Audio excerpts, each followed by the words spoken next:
For more than a year, the Seven Kingdoms of Westeros have been facing an unprecedented political crisis.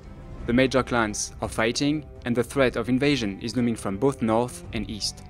But how exactly did things come this far? To fully understand the origins of the current crisis, it is necessary to consider the structure of the kingdom. The Seven Kingdoms cover the major part of Westeros, a continent framed in the north by the Wall, a gigantic ice barrier, and in the east by the Narrow Sea. Across the Narrow Sea, another continent, Essos, harbors the free cities, the Slavers' Bay, and steppes populated by nomadic tribes. Since the Targaryens, sailing from Essos 300 years ago, conquered the Seven Kingdoms, the country has been governed by a feudal system. Central power is held by the king from his Iron Throne in the city of King's Landing. Given the size of the kingdom, each region is ruled by a local governor, relying on a network of bannermen. These ruling houses are the Starks, Aryans, Tullys, Greyjoys, Lannisters, Tyrells, Baratheons, and Martells. But that was before the crisis. At the heart of the crisis is the Baratheon family, more specifically Robert Baratheon. Robert has been sitting on the Iron Throne for 17 years after having forced from power the Targaryens. His untimely death triggers a war of succession.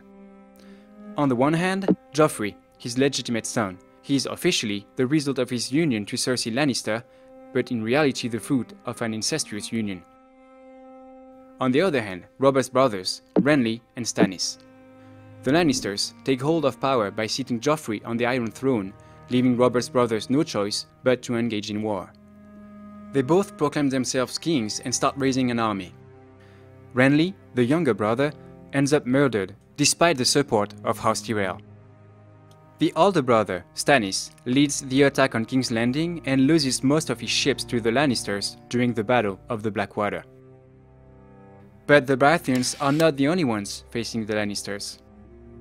Just after accessing the Iron Throne, Joffrey decides to have Eddard Stark, the former king's closest advisor, executed, dragging both houses into an open war. Eddard Stark's firstborn son, Robb, gathering vassals and allies, wins a string of victories. But things turn wrong. While Robb is marching south, leaving his house's historical stronghold Winterfell undefended, the Greyjoys march north and take the castle. Already weakened by this loss, the Starks' progression is stopped dead by another treason. During a wedding ceremony supposed to seal an alliance between the Starks and the Freys, Robb Stark is murdered. So, at first sight, the Lannisters are in a position of strength. Still holding the Western Lands and King's Landing, they are now benefiting from the support of House Tyrell and negotiating in parallel with Houses Arryn and Martell. But two other menaces threaten Westeros. In the east, in Essos, Daenerys Targaryen is preparing her revenge.